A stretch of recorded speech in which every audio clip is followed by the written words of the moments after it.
Just want to welcome everybody. Good to see everyone here. Welcome Phillips and Ingrid from the Saltzman Institute, and Courtney, who is the excellent program coordinator here at the Saltzman Institute for War and Peace Studies. I'm Stuart Gottlieb. I'm a professor of international affairs here. I teach U.S. foreign policy and international security, and it's really my pleasure to be here for this discussion. I know we have a terrific audience also, so I want to thank everybody for coming. So we're here today to talk with Phillips O'Brien, who is a professor at St. Andrews, where he's been since 2016. He's a Ph.D. in international affairs from Cambridge University and well-written and a significant expert on strategic studies and defense policies. And he has testified before the UK Parliament and advised European governments, among other things. He has a very well-received, excellent book that came out recently called The Second Most Powerful Man in the World, which is a book about Franklin Roosevelt's Chief of Staff, Admiral William Leahy, which I recommend to everybody.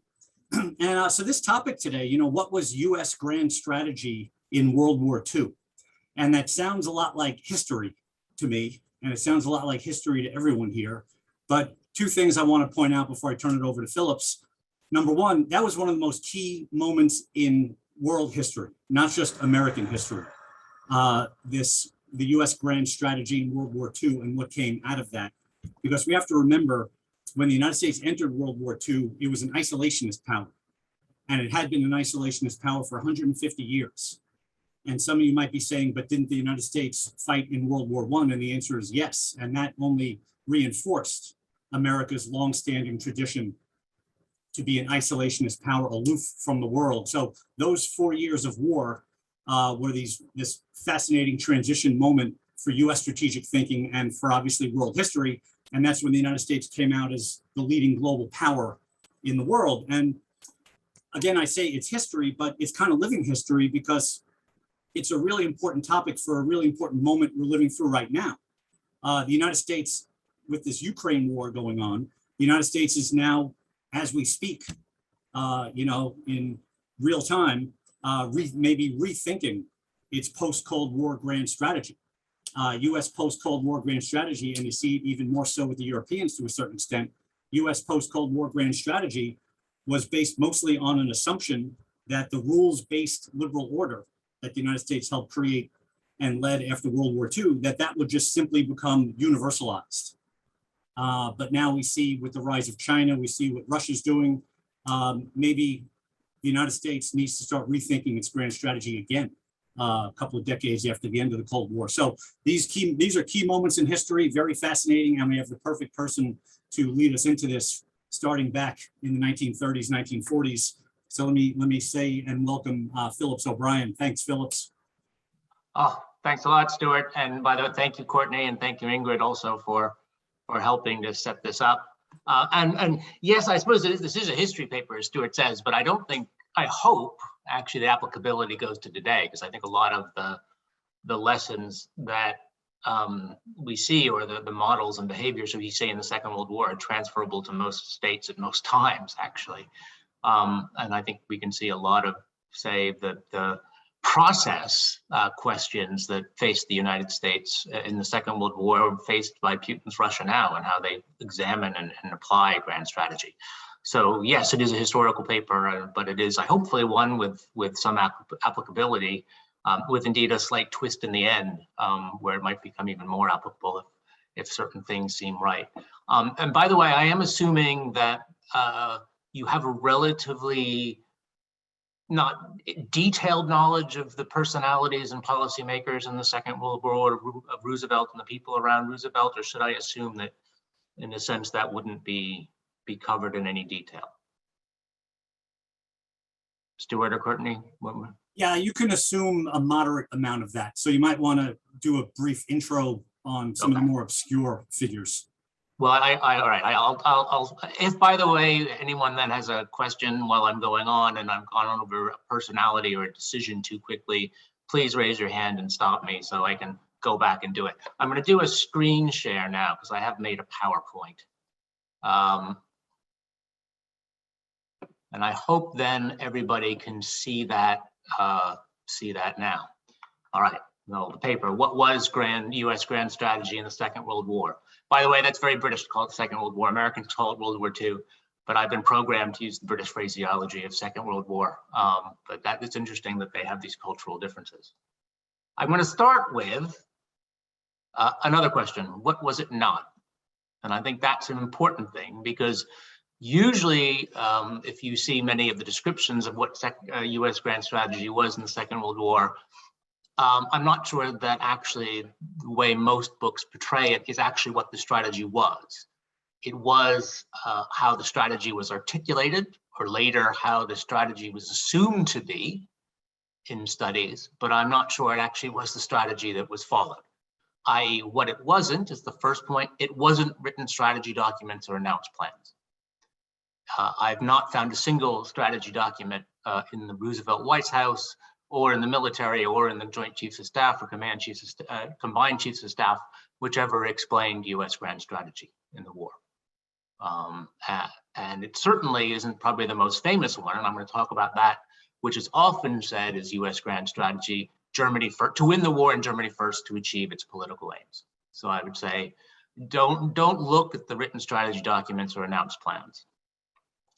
Going on from that, I would say if we're looking at the general strategic studies framework, another thing it was not was a clearly thought out series of connected policies, which linked up the hoped for ends, what is the war for, with the considered decisions on ways and means. This is often a framework that is used to express the making of grand strategy, this ends, ways and means framework, that it should be joined up. This is a test. But when it comes to the US in the Second World War, I don't see that operating in that way. And I'm going to use those phrases, by the way, ends, ways, and means throughout this talk to try and show how this framework, in many ways, doesn't apply in the way we think that applies. Now, one of the major problems is this man here, Franklin Roosevelt, who I do assume you all know Franklin Roosevelt quite well. And the question I had with Roosevelt is, was there an end in his mind on which grand strategy was based? And that's, on one hand, quite a fascinating point. The people around him did not know if there was an end. If you talk to 5 or 6, 7 of the closest policymakers, Franklin Roosevelt, none of them could actually say what Roosevelt exactly wanted out of the war, including his closest confidants, people like William Leahy or Harry Hopkins. And that's really tricky, because that means that's quite destabilizing in many ways to think there's no clear end in mind. Now, he did have an idea of the kind of war he wanted to fight. And this will come up regularly throughout the paper. He wanted to fight an industrial, technological war dominated by air and sea power, i.e., crucially, he wanted to fight with machines and not people. In many ways, it is both a strategic mindset and a political mindset. He didn't want to have casualties, large casualties, as a domestic politician.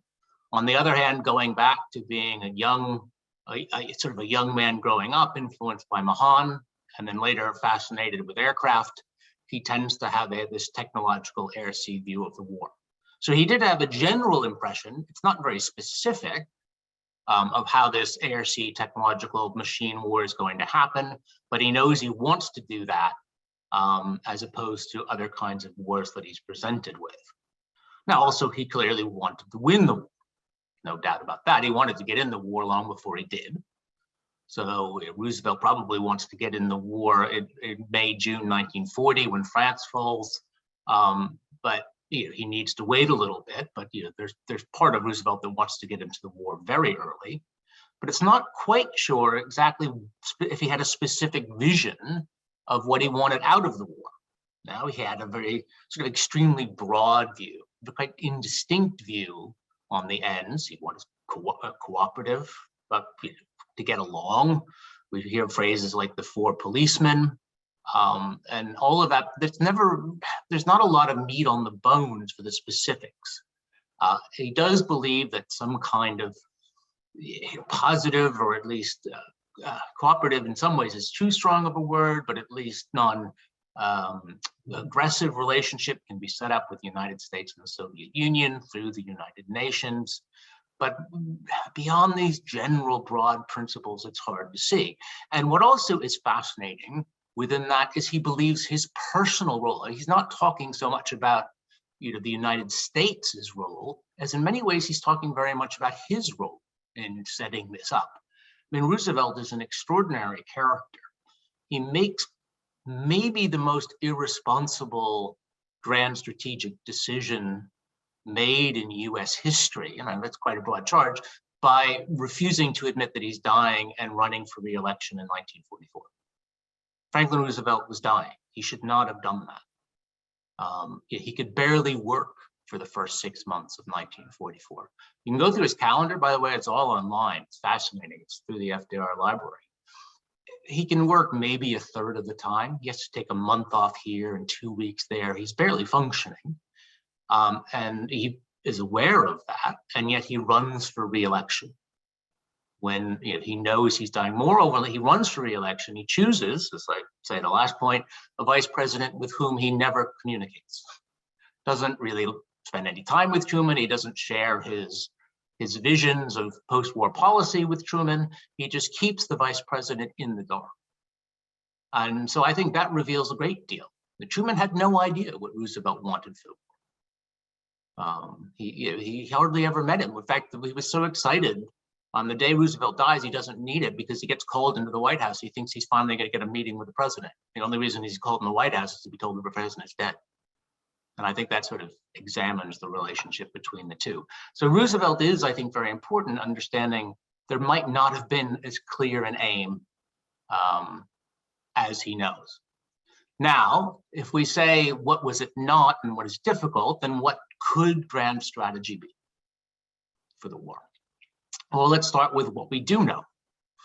We do know that Roosevelt and his closest circle of advisors did make choices on means and ways. And by means, I mean what to build and how to construct US armed forces.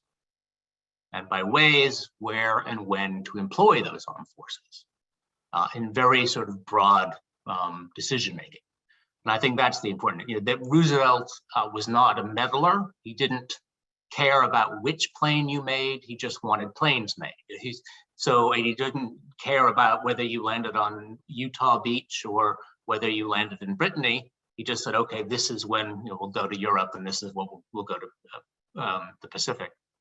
Now, these decisions, particularly on means, in many ways, I would say, predetermined, some consciously and some unintentionally, the way the country addressed the war.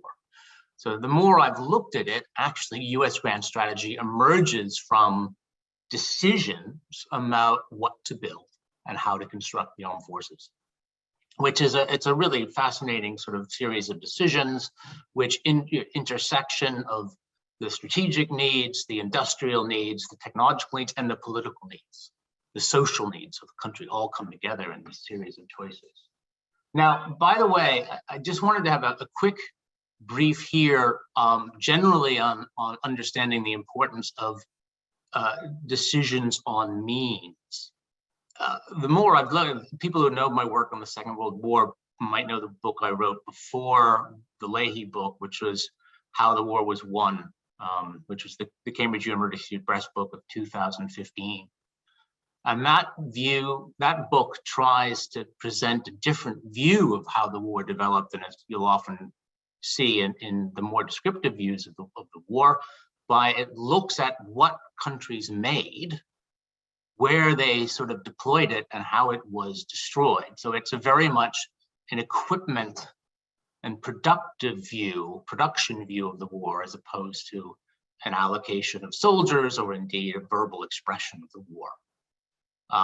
And the war involved massive investments in equipment, as people know, but those investments might actually be, and actually ended up being, quite different than people often realize. I just throw that chart up there to give you an example of how, when it comes to production, the war was probably different than you expected. That breakdown of percentage, that's 100%, is German war production in the summer of 1944. What is fascinating is how much of it's going to aircraft almost 50% of the German war economy is making aircraft, and sort of tanks we think about as this big thing are pretty small, 7.8%. And that, by the way, that ratio is one that is replicated across all the powers of the Second World War, other than the Soviet Union in certain ways, and Soviet production is quite different than others. But really what the Second World War is, and that's in how the war was won, I go into that in some detail, is in terms of equipment, the Second World War is an air-sea war. The land war actually gets relatively small amounts of production, even in countries like Germany, which we often think of as having a large land force. It doesn't. And if you look at the war from that point of view, you will get, I think, a very different view of indeed what mattered in the war, where effort was made. I mean, one of the arguments of the book is that the Eastern Front's not nearly as important as we think it is when we look at production. It's important if you think of numbers of soldiers, but it's not important in production or indeed the destruction of production. Now, moving on down. So what can we say about US decisions on means? I've tried to establish at this point, ends are pretty fungible for the US, or at least I've not, having spent 8 years in Roosevelt, been able to come up with specific ends in mind for which the US was fighting beyond some very broad principles that were very personal to him. But if we are saying the mean, whereas the means, I think, are much more consciously created in quite important decisions, I think that's probably, and the means in my mind, at least the more I look into the war, actually are the crucial decisions that come in US grand strategy, and in many ways the grand strategies of all the other powers in the Second World War. Let's look at those. Now, US decisions on means, I think, can be understood in two different ways, or two different sort of phases. Both of these fundamental decisions on means were made in late 1942 and early 1943. That's when the rubber meets the road for the US in deciding what the US is going to construct and what its armed forces are going to be. And it comes out because of something that, number 2 point there, situation. It comes out because there is something that doesn't, I think, receive enough discussion in the history of the United States in the Second World War. Often when the United States is discussed in the Second World War, it's just the United States is this cornucopia of total production that can basically make huge amounts of everything and flood the world without care of equipment, and overruns the Germans and the Japanese with stuff. That was not the view in the United States in the war, particularly in the late second half of 1942.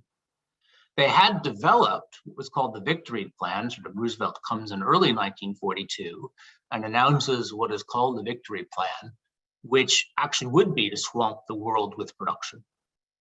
I mean, if you look at the original targets that they thought they were going to be able to achieve from the point of view of early 1942, they were going to build almost limitless amounts of everything. And there was no priority that, basically it seemed to be that the armed services were asked for as much as they wanted as any piece of equipment, and okay, we'll say we're going to have that. So there was no attempt to sort of balance priorities out in the original plan. It was goods for everybody. But in the second half of 1942, starting about July, August, Donald Nelson, who's one of the first people in charge of war production, goes to Roosevelt and goes, "This is a catastrophe. We are actually, because we've had no clear priority system and everyone expects everything, we are now dueling with each other for raw materials. There's no, there's the priority situation's completely messed up. The armed forces are also trying to take a lot of soldiers. People are changing jobs. We are not going to come anywhere close to our production priorities." In many cases, he tells a very worried Roosevelt that we might come in less than half of what we thought we were going to build in all the categories. It really was going to be a production catastrophe, it does seem to be, in late 1942. And this begins, this last point, this begins, I think, the most intense discussion within the American decision-making structure about, around Roosevelt, about what the United States is going to do and what it's going to make. Now, how were these crucial decisions, which in many ways determine the course of US grand strategy from the means and then ways point of view, made at this period in late 1942 and 1943? Well, in many ways, they're fascinating because they're indicative of Roosevelt's way of doing business. In fact, in many ways, it's probably the most pure Rooseveltian moment of anything, because Roosevelt loves being a war leader. He just thinks it's great to do, and he puts a huge amount of effort into it. What is fascinating about it is that the cabinet, those who should be Roosevelt's advisors in this decision-making process, are almost entirely marginalized. So there is no Secretary of Defense at that point, as I'm sure most of you know. There is a Secretary of War to oversee the Army, and the Air Force is part of the Army at that point. There's a Secretary of the Navy, or indeed the Secretary of the Treasury, who's relatively close to Roosevelt, Henry Morgenthau. None of them are actually in the room when the key decisions are made on this priority allocation of what the United States is going to be, or what it's going to have in late 1942 and 43.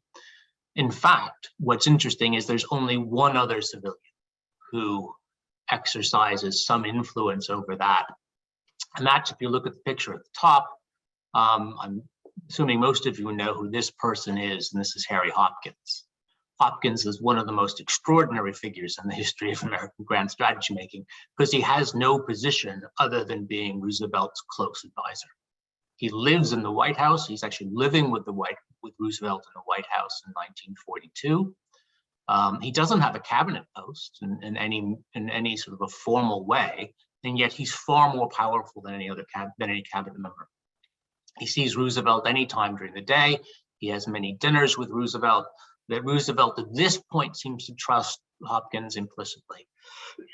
Their relationship, by the way, begins to fracture in 1943, but not in 1942. 42, Hopkins is extraordinarily important, probably the most powerful presidential advisor of anyone in Roosevelt's time in White House, and it's hard to think of anyone in the history of the presidency who would have had more influence over a president or been closer to the president physically than Harry Hopkins was in 1942. So Hopkins is really the only civilian. I mean, that's another thing that comes up when you come to US grand strategy in the Second World War. It's Roosevelt, Hopkins, and the four men below. It's just very old-fashioned. I apologize.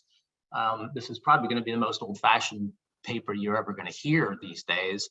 But in terms of the decision-making process, that seems to be what happens. It's basically a group of white guys. A small group of white guys who make the choice, and it's a much smaller group than you would think. So it's Roosevelt working with Hopkins, and then the Joint Chiefs of Staff, who you see down below, these four people here. And they are, by the way, I can say very quickly, you've probably heard of some of them, but maybe not all of them.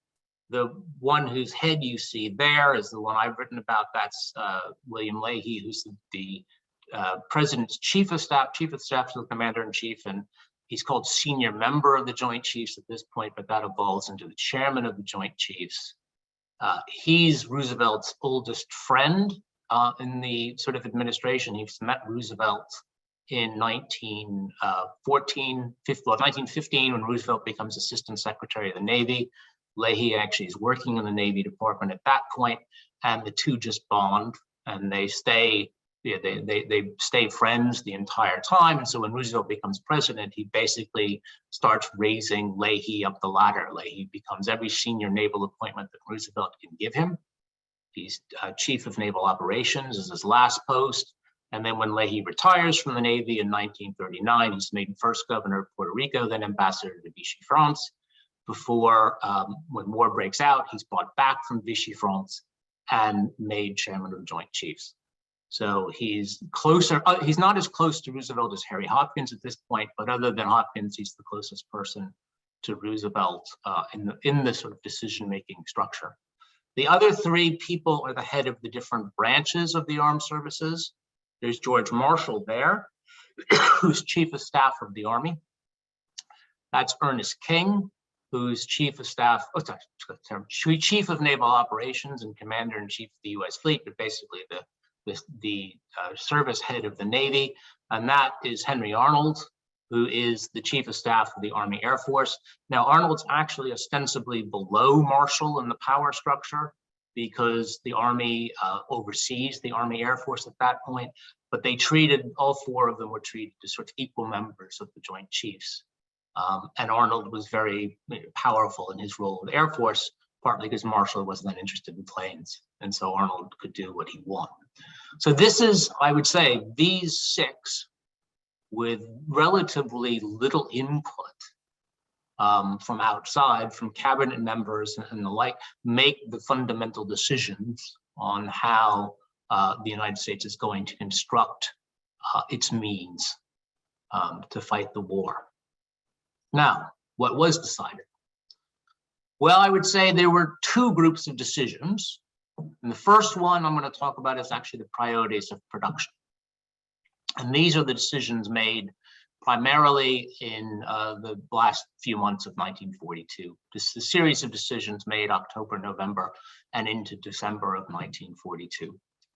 And there are two visions on the table. Most of the fighting goes on in the Joint Chiefs amongst themselves, the four with their staffs, though really if a decision ever has to be made, it's ultimately Roosevelt who makes it. I went back to the last slide.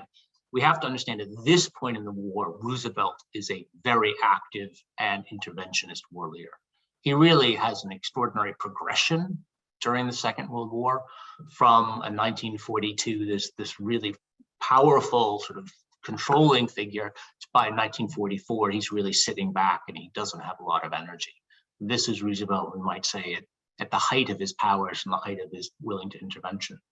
The two different visions of war that are articulated by these groups are not surprising. In many ways, they come out of their service background. Marshall and Arnold won an air-land war, lots of tanks and lots of planes, because that's what they represent, sort of to fight major battles in Europe. FDR, Leahy, and King, to a greater or lesser degree, want air-sea. So air-land versus air-sea. What's fascinating is everyone wants air. And that's partly because Roosevelt himself quickly establishes that above and beyond, he wants aircraft. That's going to be the #1 priority. So there becomes this fight between two visions of what the means are for the United States, the air-land vision and the air-sea vision. And not surprisingly, if FDR is in the camp, that camp is going to win. And that's what happens in 1942. In the series of decisions, when the rubber meets the road, the United States decides, the president of the United States, basically working with his Joint Chiefs, says, you're fighting these two, but we're going to go for aircraft. We're going to go for aircraft and naval vessels, and the Army will have to get by with what the Army gets. And you can see that shift. It actually begins, this decision, this is 1942, what the United States had, but when this decision is made, you're in the fourth quarter of 1942, and this is the approximate breakdown of expense, air munitions 39, ground 28, naval 23, and already by 1943, though the percentage difference, you might say, well, it's 3 or 4%, that's a 10 to 20% shift. You see an almost immediate impact in that switch, and it's primarily the growth of air. The air power growth goes up from 39 to 43, which is a 10% decision shift, which happens almost overnight, which is quite a big shift. And by the way, the air munitions, that's aircraft. So that also includes a huge amount of aircraft that go to the US Navy. So what happens is the US Navy and the air-sea war gets 43, 22, and 8. So we're talking 3/4 of American production is basically channeled to this air-sea war by 1943. It's really quite important decision that sets the case for the rest of the war, how the war develops. Now, what about the personnel decisions? Now, they're made mostly in early 43. In many ways, they come out from once you've decided how to prioritize what you're going to build, you then have to wrestle with these very difficult personnel choices. In many ways, these are actually politically the really tricky ones. If you want to say the ones that Roosevelt agonizes over the most, it's how are we going to allocate personnel within the American war effort, because it involves such an intricate interplay of politics, of social policy, of military policy. All of these come together in that, and there are two distinct visions. One of them, the rest of the Joint Chiefs, Marshall, King, and Arnold, they say number one priority has to go to the armed forces. Very clear, we are fighting a war. The armed forces have to have all the people they want. Once they decide how much they want to fight the war, everything else can be divided up among industry. If there's a problem getting enough people into industry, they actually, the sort of Marshall, King, Arnold group talk about the most draconian labor legislations in US history. They're willing to talk about forcing people to take work, sort of government forced work, or even just upping the work week to 50 hours and saying to the people, you have to deal with it. So that's one of these visions that come out of the personnel. Now, needless to say, Roosevelt is not interested in this. I mean, Roosevelt has this wonderful way, if you look at the way Roosevelt interacts with people, of making them think he's agreeing with them. He has a wonderful way of soothing you and calming you and nodding and making you laugh, and you think he agrees with you. And then as soon as you leave the room, he's like, that was a disaster. We're not going to do that. And so I think that's partly that Roosevelt was quite nice to Marshall, King, and Arnold on this. But when he talks to the people he's really close to, who are Harry Hopkins and Bill Leahy, there's no doubt about it, he's not going to do it. That's far too politically risky. He doesn't want to go down this road. His view is the other machines matter far more than soldiers.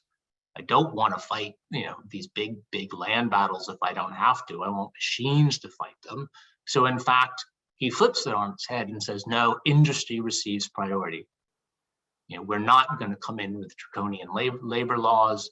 What we're going to actually do is take one of the most famous choices for people who are nerdy on sort of the constructions of ways and means, which is often called the 90 or 100 division gamble, which is that the United States is actually going to fight this war with a very small army, and it does. I know that often the movies make it sound like the United States, make it look like the United States has a really large army in the Second World War. By the standards of European countries or Japan, the United States has a very small percentage of its population in the army. It fights with a really small army compared to others. I mean, they almost have a manpower crisis in the army in 1944-45 because they had so few soldiers to do the work that's needed. So they have to overuse soldiers in 1945 because they're running short. So how do we bring this together? And I know probably I've got about 12, 13 more minutes. I'll try to end at about 10 to 1 so we can have a discussion. Well, how does this get at it? Let's go back to the first point. What is US grand strategy not in the Second World War? It is never a Germany or Europe first grand strategy. I think we have to fundamentally start with that. And this is a fascinating example of what I tried to say earlier between what they say the strategy is and what it is and what it actually is. The problem is they do write documents saying this is what we are going to do.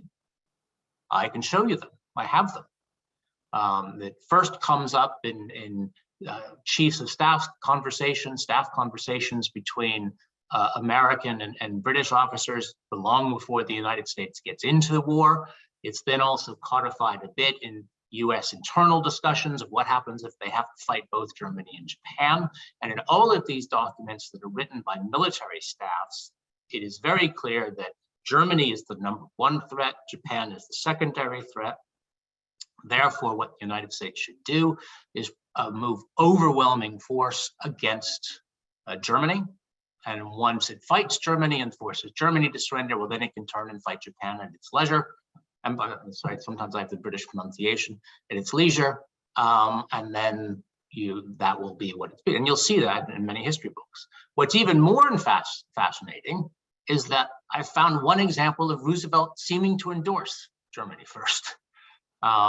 He never actually speaks that much about it himself beyond in PR terms, but actually in one quiet meeting with his Joint Chiefs in December 1942, he says, and we know this because Roosevelt, by the way, hated people taking notes. So King would often, as soon as he met Roosevelt afterwards, he'd run back and scribble down notes. What did the president say? And we have some notes from a meeting that King has after the Joint Chiefs with Roosevelt in 1942. And King writes, the president suggested that we think about having 20 to 35% of our effort against Japan, and the rest to go against Germany, i.e. the president seems to be endorsing Germany first, at least in a conversation with his Joint Chiefs. But the fascinating thing, it was never once followed. There was no system set up to enforce Germany first, to monitor Germany first, and there was never any follow-up to see if that's actually what the US was doing. So Roosevelt expresses an interest in it in the end of 1942, but basically what he does is he allows the Joint Chiefs to decide, once they decided what to build, and he's happy with the broad contours, that he's going to let the Joint Chiefs go. And so what does the United States do? Well, actually, it fights 3 different wars in the Second World War, which are these ones are bureaucratically driven by the interests of the different services. And that's a very interesting example of process. At this point, much of US grand strategy is actually being determined by, in some ways, the parochial interests of the services and what they want to do. So Roosevelt gives very broad decisions.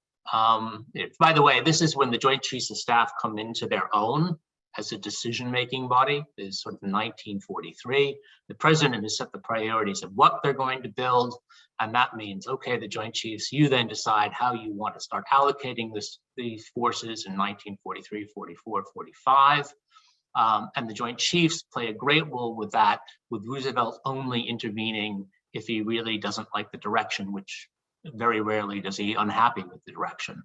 So you're going to do this, as I say, the combined bomber offensive in 43, that's up to the Joint Chiefs as long as Roosevelt's happy. Maybe the most interesting decision is that you're not going to invade Europe in 43, which, by the way, George Marshall wants to do. Roosevelt never does, and then he, I would say, precludes it by his production decisions in 1942, by saying you're not going to simply have a large enough army to invade France in 1943. You're not going to have the right stuff, so you're going to have to wait to 1944. And that's sort of that series of decisions. So what are the 3 basic wars? Well, in 1942, this might surprise people, the United States actually fights the Japan First War. But if you want to look at some of the breakdown of the equipment, I think it's in chapter 6 of How the War Was Won, where I have a section where it's an incredibly tedious book. It's 600 pages, and I'm sure you'll get bored mindless reading it. But if you wanted to go see the breakdown of the equipment allocations, you can find them there in greater detail than I'm saying here. But in 1942, the United States fights the Japan First War. Actually, the war against Japan gets first call on most US equipment. Both that's air and sea, and in some ways also land as well. I think it also shows the political nature of Roosevelt's grand strategy making. He simply, in his mind, he can't afford to allow Japan, because of Pearl Harbor, he can't afford to allow Japan to, in a sense, run wild and not be fought in the Pacific. And so when he makes a decision about how to intervene in the specifics of how the war is going to be fought in 1942, it's usually to rein back the war in Europe and to prioritize the war against Japan. That's most famously when he actually decides to invade North Africa. Now, you might think the invasion of North Africa is being assertive in Europe. It's the opposite. It's delaying an invasion of France. So what Roosevelt's doing in 1942 by invading North Africa, a decision he makes in July 1942, is basically to preempt the pressure from the army to gear up to invade France in 1943. which is what Marshall wants. So it's stepping back from Germany first. And instead, what he's doing, where he intervenes to send stuff, is the things like Guadalcanal. He basically, as soon as they get into Guadalcanal and it becomes the bloody mess that Guadalcanal is, Roosevelt says, just send whatever you can to Guadalcanal. That gets highest priority. We're not going to lose Guadalcanal. After 1942, you then have the service split war. So the Army and the Army Air Force do at that point fight primarily Europe First War. We have the breakdowns of where they send things, and you would say in their case, it's about 60 to 70, somewhere between 60 and 70%. So we'll say 65%, depending overall, are sent to fight the war against Germany. However, the Navy does the opposite, only to a great extreme, 90, 95% to 5 to 10%. They fight Japan. That's, again, it's bureaucratic as much as anything else. The head of the Navy, Ernest King, says, I don't want to fight in the Atlantic so much that the British will claim all the glory.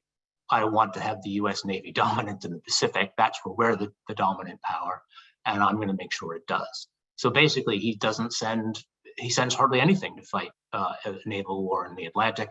He leaves that to the British, and he sends almost everything to the Pacific.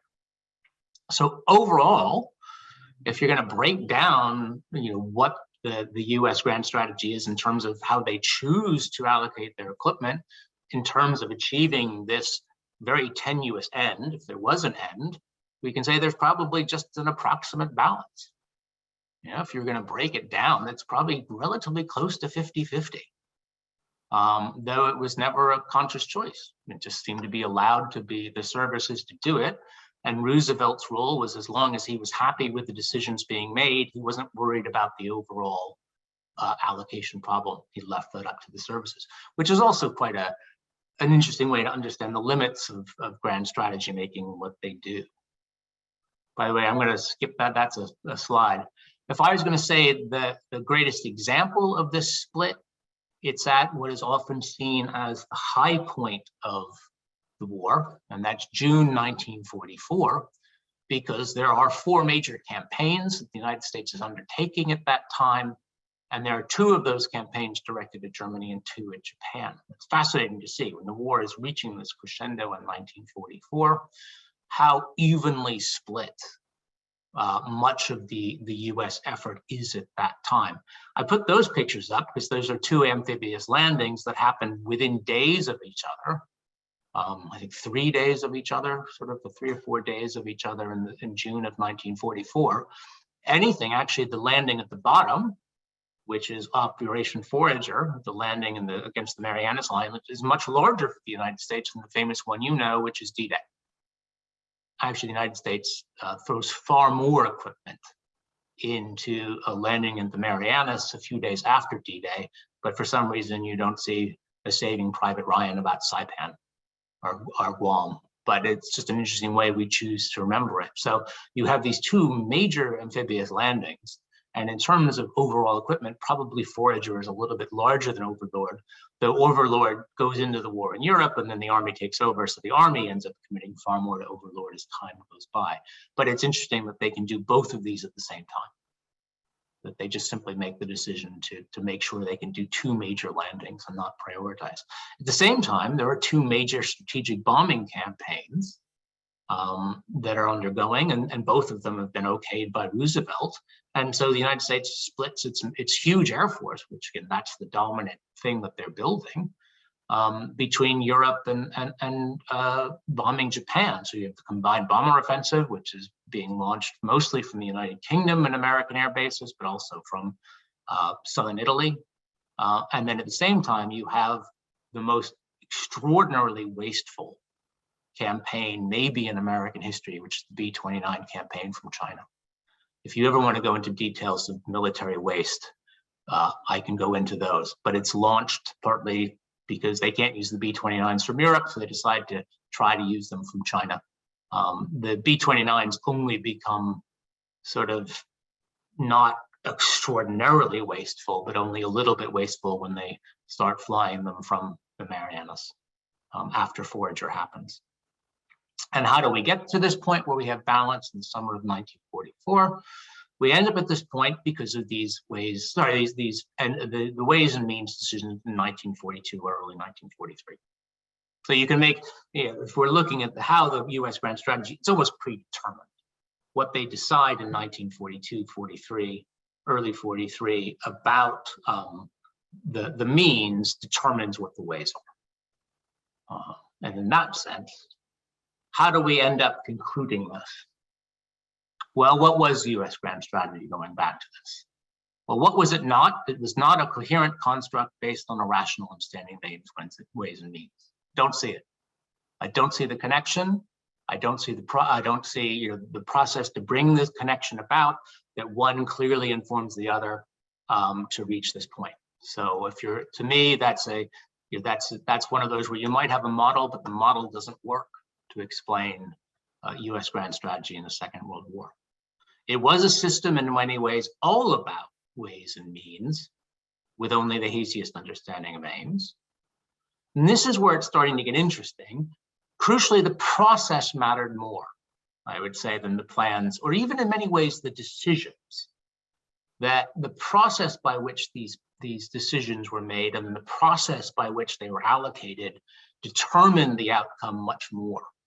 So we have to start looking at that. And why that has become really fascinating to me is, this is where we might say there's a little bit of resonance to today, is actually the best literature on grand strategy making isn't written by either international relations scholars or historians.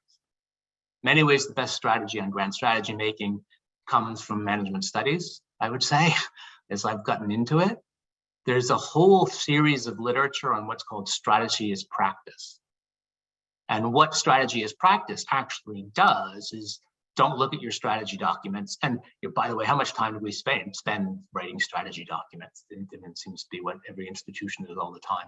Strategy as practice literature talks about the dynamic nature of strategy making. It's sort of a constantly evolving process. And that it's a vast literature. It's interesting how little interaction there is between international relations and strategic studies on one hand and management studies. But there's a whole interesting literature coming out of management studies, which I think has a lot to say. And before I've almost ended on time. It's interesting, and I'm quite excited about that. We're starting now to get into part of the project trying to look at. I became so interested in this literature, we put together a team. And we just had this overview now in the Journal of Strategic Studies, which is about the interdisciplinary study of strategy making, called organizational. By the way, organizational strategy is often what they'll call it, because they don't want to call it management studies. It's organizational. So organizational strategy and its implications for strategic studies, which is about, a lot of it is about the strategy as practice literature. And I do wonder if I've been able to tell you today a little bit why I think it's very difficult to say what grand strategy was in the US. And I think it is very difficult. Hopefully this might throw a way forward by looking at it in an interdisciplinary way. So I've covered a huge amount of ground. I hope I've made sense. I've probably gone over quite a lot, and I hope I haven't confused you, but that's where I am. Thanks, Phillips. Yeah, that was a real history lesson and pretty fascinating overview of some of the decision making in some of these critical years. We actually have a couple of really interesting questions coming in. Let me just ask you a quick one, Phillips, if you don't mind. Yep. And let's not spend too much time on it, but just out of curiosity, with your work on Admiral Leahy, yep, and just going back a little bit from your time frame, going back to 1940, yep, if you don't mind. And this is after the fall of France, which was the spring of 1940. These were pivotal moments. Someone actually mentioned Steve Wertheim's book in one of the comments, Tomorrow the World, and we had a really interesting book talk on him. We did about 2 hours on that book and went back into some of this history, that pivotal moment of the fall of France. Yeah. And what I find interesting, just out of curiosity, with your work on Admiral Leahy, that key memo, the Stark memo, yeah, from November of 1940, that was the chief of naval operations, put out a memo. What was Leahy's relationship with the actual, Navy department back then? Was he close with Stark? Did that memo go through him before it got to Roosevelt? In November 1940, Leahy's still in November 1940 governor of Puerto Rico. So he's named ambassador to France in December 1940. But what is it? I mean, he's very close to Stark. Leahy likes Stark. He's one of the reasons Stark takes over after Leahy. He's his successor. But Leahy's access to Roosevelt, even as governor of Puerto Rico, is closer than, say, George Marshall, who's heading the army. That Leahy spends more time alone with Roosevelt in 1940 than the head of the US Army, and he's governor to Puerto Rico. So he has these, when he gets back to the White House, he has time alone with Roosevelt and what to do it. From what we can tell, that Roosevelt and Leahy think absolutely alike. I mean, they seem to be a self-reinforcing team in 1940. And that what is the view? Britain can't be allowed to fall. Yeah, that's absolutely number one. So the United States needs to do everything it can to keep Britain in the war. That actually Britain can win the war. They're a little hazy about what they say about whether it will take full US intervention. I think they both admit in their heart of hearts it's going to take full US intervention, but they don't want to commit that to paper. It's no one wants to write, we're going to be in the war, even though I think Roosevelt's desperate to get in. Right. Yeah. Exactly. And the problem is Roosevelt was not very friendly to the bigger, broader idea that the British Empire was not going to be able to sustain itself post-war, and the United States was essentially going to have to play a global balancing role. And even after the fall of France, Roosevelt was still, to say tepid is almost too strong, with the idea of this permanent U.S. role post-war, knowing that the domestic politics was nowhere near being accepting of anything along those lines, even if he did envision sort of a new League of Nations being built in a different way, because he was kind of a Wilsonian, from the World War I era. But yeah, that's interesting. Thanks for filling that in. I'll turn it over to Courtney. Maybe we'll get to some other questions. Thank you so much, Stuart, and thank you, Phillips, for your really engaging and insightful presentation. We do have some student questions in the chat, and I'm going to be asking a few of them just in the order that they were received. We also have some participants who have raised their hands, so maybe we'll try and get to as many of them as you feel comfortable with, and when you need to go, just absolutely let us know. One question is asking, in your interpretation, Phillips, why was Germany first as a strategy not implemented or followed? For structural reasons, or by the fact that by the end of 1942, it was clear that the Soviet Union was going to survive, and therefore it would make sense to slow down the landings in Europe, in your opinion? It's a great question. And I've actually wondered it myself, because I was surprised to see Roosevelt at that one time where he actually said he wanted to follow it. And of course, he doesn't actually follow it or try to follow it. I would say why it's not followed is because while he wants to fight Germany first, he doesn't want to invade France in 1943. I mean, there's a tension between, in his own mind. By the way, all the grand strategists in the Second World War are inconsistent, and Roosevelt's inconsistent. So in an ideal world, when he looks at the war, yes, Germany is a greater threat than Japan. Yes, Germany needs to be defeated first. I don't want to actually invade France in 1943 because we might not be ready and it can be a bloodbath, and I don't want to lose a lot of soldiers in his mind. So I think he sort of splits on that. And also for political reasons, he quickly determines he can't allow Japan to somehow be left beside, that's impossible after Pearl Harbor. So even though he might say it, we've got these political ramifications.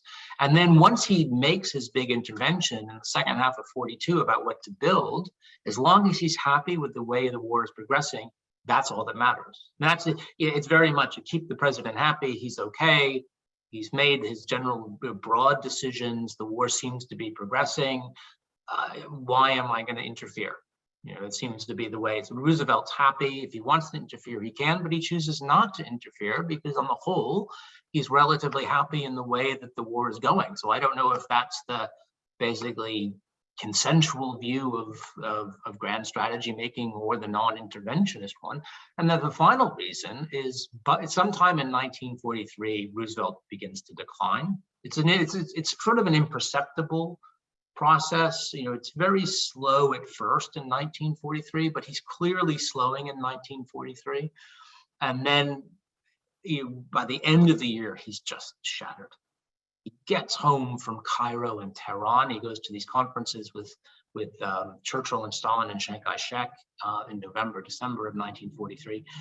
And at the end of that, he can barely function. He's so tired. And at that point, there's no attempt. I mean, basically, he allows the Joint Chiefs. So it's very personal in that sense. He's too tired to intervene in the policy. He's happy with the direction. There's the bunch of these other factors. And because the Joint Chiefs are quite divided, and they have these, I'm too bored to go into the details too much, but basically the Joint Chiefs have this division. It's partly service, Army versus Navy, or Army Air Force versus Navy. But the Navy also, there's a big difference between King and Leahy. King wants to fight Japan in the Pacific because that's where the Navy can dominate. Leahy is obsessed about China. He thinks China is this thing. And Roosevelt, by the way, if I was going to say if there's one area of Roosevelt's vision of the world that doesn't get the kind of coverage it should, it's the importance of China in his mind. Yes, he believes Europe is more important in his mind now. Europe is more important in the 1940s, but he honestly believes that China is going to be more important in Europe. He doesn't know when, 10, 20, 30, 40 years, but that China is going to be this great strategic power. And therefore, and Leahy is very much of that mind. Leahy served in China as a young officer. And so they view China as in many ways, Europe is the present, China is the future, and the United States wants to make sure it has a role in trying to determine the future of China, as it would become. So there's all these different things that come up. Thank you so much. And one more question from the chat before we move over to some hands raised. Christopher Dolan, security student, asks that he says he's interested in O'Brien's description of the US's lack of understood ends in the beginning of the war. And he's wondering how that affected American effectiveness and what we should take from that in the context of academic debates as to how often grand strategies are actually articulated in political debates as to what the US strategy should be now. It's a great question too, Christopher. In many ways, I think it makes almost no difference to US effectiveness. I mean, it's an odd thing to think because we think there's a connection between ways, ends, and means. But if you don't really have a clear ends, what Roosevelt does is sort of let the services get onto it in that way, and the services go and do what they want to do. Now, would the war have ended any other differently otherwise? It's hard to see. So I can't actually see it does a huge deal to hold the U.S. back. It's a very odd thing, but the lack of connection to them, it doesn't seem to make much of a difference. And that's why I'm sort of drawn to this strategy as practice literature, because what they say is your strategy is not your stated strategic aim. I mean, your stated strategic aim is just to document with words what you wish to accomplish. In many ways, it's for public consumption. What's all important in your strategy is the process by which you go about it. And therefore, if you look at strategy from that point of view, then the stated aims don't really matter. It's the process which by it goes, and that's the test of effectiveness. Effectiveness is the process. And so I don't know if that helps to answer your question, but that would be my view. It doesn't, I think, have a lot. It reveals, in fact, the limitations, I would say, partly of how we in IR and strategic studies look at grand strategy. Good. We can hear you. Okay, thank you very much. Really fascinating discussion. So with Roosevelt's history in naval power and his interest in it, and I guess he was referred to by Churchill as formal naval person or something like that. Mm-hmm. So with the 8th Army Air Force taking over daylight bombing of Germany from the British, who then, I guess, retired to nighttime bombing, and the loss is so heavy in the 8th Air Force. And I learned so much. I had no idea that so much of the resources were devoted to aviation, naval and land, but obviously mostly or much of it land. And you described Roosevelt as being somewhat detached, or at least not heavily involved in the operational decisions. With all the losses in the 8th Air Force bombing campaigns and the questions about effectiveness anyhow on the German war effort and factories, did that come back to him, and did he get involved in those decisions, and how did it affect the public understanding of what that effort was for. Well, there's a lot going on in that question. All right, let me break it down actually in almost two or three ways. One, yes, Roosevelt undergoes a fascinating transformation. Until the late 30s, he's a naval man through and through. I mean, there's Roosevelt's assistant secretary of the Navy during the First World War, but before that, he's a sailor. He's a devotee of Mahan. That, you know, to him, naval power is the sort of definition or the expression of national power, not the definition, the expression of national power. Whereas the armies to him are horrible, smelly things, and you don't want to get involved. Why would anyone want to be a soldier? Is Roosevelt's vision when you could be in the Navy. So he has this very pronounced view of the importance of naval power. And if you're in Roosevelt's cabinet, by the way, in the late 30s, you're going to hear Roosevelt doesn't monologue a lot, but he'll monologue to them about the importance of naval power. But then what happens in around 1940, it seems, is aircraft really, I mean, he'd obviously thought about aircraft before, but aircraft come into his mind as this is now actually transforming warfare. And I think that goes to the great shock of the fall of France. That when Roosevelt looks at the fall of France, and really he's astonished by how quickly France falls in 1940. The picture he's given, it's because of the German Air Force. The Luftwaffe is this force that basically determines the course of the land battle. And from that point on, Roosevelt doesn't say that Navy's not important, but then the aircraft are going to be number one. Now, naval aircraft are within that, so that's decisive for moving Roosevelt into an aircraft carrier person. He starts moving over at that point. But it's this time in 1940, which sort of switches him from a Navy dominant to an Air Force or an aircraft dominant view of war.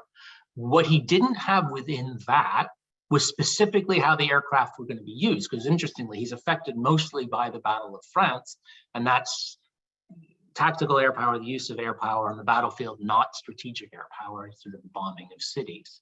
However, he doesn't sort of differentiate too much. He just says, we are going to dominate the air. So whatever we need to build to dominate the air, that will be the number one priority. And that is enshrined in the end of 1942. There are basically the two highest priority goods that the United States get approved when all the dust settles. Number one joint priorities are aircraft and aircraft carriers. That's going to be number one dominant. By the way, that makes a huge difference to how the war in the Pacific works, because all the aircraft carriers go to the Pacific. So again, there's a disconnect between what Roosevelt says in terms of Germany first and actually what he builds. Then we get to the combined bomber offensive, because Roosevelt in the end of 42 has said, you're going to build all the aircraft you want. And the Air Force gets these huge numbers of strategic bombers. The ones you know probably well are the B-17 and the B-24. The B-29 comes a little bit later. And they need to come up with a plan. And so the most famous way they decide to use them is the direct strategic bombing of Germany in 1943, the combined bomber offensive. Now, this is a fascinating, I have a chapter of this and how the war was won, and I call it the war-winning failure. It's a complete failure by the criterion under which it is announced to Roosevelt. It is announced that we're going to win the war through the air, we're going to crack Germany, their production's going to plummet. That's it. You know, basically, we might not even have to invade, which Roosevelt loves. You know, if anything that's going to keep them from having to have an invasion in France with a lot of casualties and a big land battle, he loves that idea. So it's okay, Air Force, go on and do that. That's great. He's very supportive. But as the questioner knows, it doesn't work out that way. And in fact, the campaign is extremely bloody for the U.S. 8th Air Force, in particularly the fall of 1943. And they do, in many ways, really row back. Now, what happens is before two things, I would say. The decision to row back and change to reduce casualties comes from the Air Force itself as they get a little embarrassed. And so it's Henry Arnold, who understands what Roosevelt's priorities are, who basically says this isn't going to work. You can't have these 20%, 17% casualty rates of aircraft for these raids. So Arnold rows back.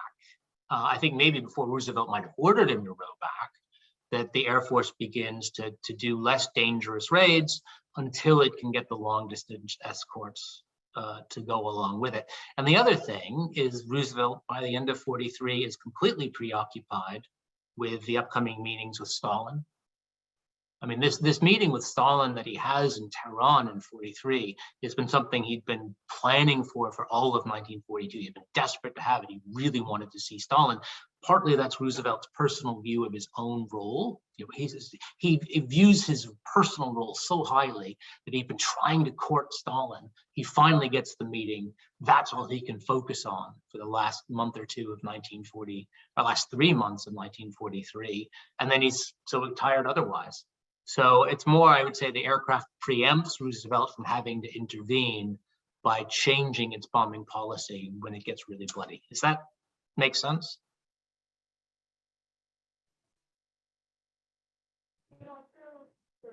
I think that he's muted himself, but I'm sure that it was a. Yes.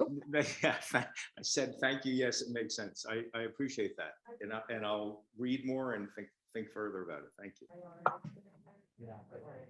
One more question, just answering them in the order that they were received. Paul Chamberlain says he's always thought that one needs to account for the realities of coalition warfare in understanding U.S. policy during World War II. And he asks, didn't the fact that the U.S. was fighting alongside Britain, China, and the Soviet Union play a major role in shaping its priorities? Again, that's a great question. It plays very little in shaping its priorities on how Roosevelt handles domestic production and the construction of the armed forces. I don't think he's thinking a lot about, China and Japan when he decides to have a small army. I think that's a domestic political decision as much as anything else. And when it comes time to decide what equipment needs to be used, that is much his vision of war. Now, where the international relationships matter in a few ways. The Soviet Union one is a fascinating, because Roosevelt very much wants to aid the Soviet Union, but he also doesn't want to invade France in 1943, which Stalin wanted. I mean, Stalin at one point said, I want you to invade France in 42. And what's interesting about that is he holds Stalin off until 1944 because he doesn't want to do it. And so he's willing not to do what Stalin wants because of his own, what he would say, his own vision of war and his own domestic considerations. What he does try to say to Stalin is, look, we're putting all this effort in the combined bomber offensive. We're bombing Germany. That matters. Stalin has very little interest in that and says, no, well, that matters is a second front. So you're, in a sense, stringing me out. So Roosevelt's willing to take that hit. And what he does try to do is partly make it up to Stalin by giving Stalin a great deal of Lend-Lease support. When it comes to China, yes, I think what matters is Roosevelt. It's one of the reasons I think he doesn't fight a Germany First war in reality is he wants to make sure they can get to the Pacific War done. He doesn't want to end up with a situation where it's going to take years to defeat Japan after defeating Germany, because he does care about China. And he goes to great lengths to try and make, he's the only one, speaking of the four policemen, Churchill and Stalin couldn't care less about Chiang Kai-shek. They don't view Chiang Kai-shek as a major player who should be accorded this fourth policeman status. And so in their mind, that the four policemen is silly. It's the three policemen, and that's what's going to matter. So, but Roosevelt is the one who's always pushing Chiang Kai-shek, and that's why Roosevelt has Chiang Kai-shek come to Cairo in 1943. So I think there's a consideration politically in how that. The British have this fascinating role in his life, and that was the point of view that Stuart made, was that in many ways, Britain in Roosevelt's mind, yes, great ally, we need to win the war. The British Empire, in his mind, is also doomed. So his political and he does them. The other interesting difference is that he basically defers to Churchill in 1943. And then in early 1943, he's quite willing to a bit defer to Churchill, but by the May of 1943, no, he's going to more make the British fight the American war. And so alliance politics, he really does do a lot of role of trying to keep Churchill happy in some ways until early 43. And then from May 43 onward, it's no, Churchill, this is what we're going to do. And sort of in many ways, you have to get with the program. I hope that helps answer the question. Michael Jankowitz asks, Wasn't the major Allied production advantage due in part to the vulnerability of Germany and later Japan to strategic bombing, which North America did not suffer? And to what degree do you believe bombing strategy influenced US allocations of funds and production facilities? Oh, now we're getting very nerdy into aircraft production. And actually, that is spot on in someone who's done some things. It might be an interesting thing for people to know that Germany and the United States have the exact same numbers of workers building aircraft. It is not the case that America has this huge army of Air Force or aircraft builders that are pumping out all these aircraft in record numbers. Actually, the Germans and the Americans have the exact same number of workers, and yet American productivity in aircraft is probably 4 to 1. I mean, it all depends how, it might even be higher. It might be actually 4 to 1 in numbers, but of course, American aircraft tended to be much larger with greater engines and much more aluminum and precious metal, or sort of rare metals. So actually, probably the construction advantage in aircraft is closer to 8 or 10 to 1. That is because of production methods and the layout of factories. The United States can build these enormous factories. They don't have to worry about strategic bombing, so they build city-sized factories to build aircraft, whereas the Germans during the war are forced to go the other way because of strategic bombing. Instead of having big factories, they have to have lots of smaller, survivable, and in many cases, duplicate production arrangements. So in case one factory is taken out, they can still keep making.